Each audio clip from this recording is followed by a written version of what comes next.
જય શ્રી કૃષ્ણ બધાને। આજની શરૂઆત સાફ સફાઈથી। આજે તો બહારના સંડાસ બાથરૂમ છે ને ડીપ ક્લીન કરવાના હતા, એટલે બાથરૂમને એવું બધું સાફ સફાઈ કરી અને ગેંડીનો વારો હતો। અને મને તો છે ને ભાઈ સ્ટીલના નળ કરતાં પ્લાસ્ટિકના મેં પસંદ કર્યા, કે ભાઈ ખબર નહીં પાણીનું ક્ષાર હોય ખબર નહીં, પણ 2-3 દિવસે તો છે ને સ્ટીલનો કૂચો મારવો જ પડે નળમાં, નહીંતર ખરાબ લાગે। હમણાં પવન એટલો વાય છે અને ધૂળ એટલી ઉડે છે ને કે ફળિયા ધોવાનું કામ રોજનું થઈ ગયું છે, જ્યાં સુધી વરસાદ નહીં થાય ત્યાં સુધીનું રૂટીન આપણું આવું જ રહેશે। એ પછી તો થયું કે હવે ગેટને હું બાકી રાખો, તો એને જો હારવાર નવરાવી જ નાખ્યો।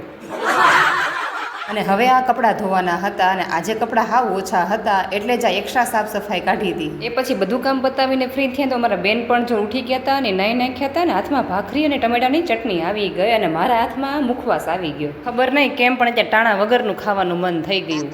અને એ પછી તો આજે દમણા પણ કરવાના હતા, એટલે જે આખા વર્ષ માટે જે ઘઉં સ્ટોર કરીને રાખ્યા હતા ને એમાંથી જ કાઢવાના હતા, કેમ કે ઓલા જે ઝીણા નીકળ્યા હોય અત્યાર સુધી બધા હાલતા હતા, એટલે જો ઘઉં બધા બહાર કાઢી લીધા અને સાફ કરી નાખ્યા। પછી 3 દમણા થઈ ગયા હતા તૈયાર, ભાખરીનું, બાજરાનું અને રોટલી માટેનું। અહીંયા છે ને થેલીમાં દળાવીએ ને તો છે ને થેલી પર નામ લખી નાખે, એટલે હું ને પાછી દેવામાં સારું પડે।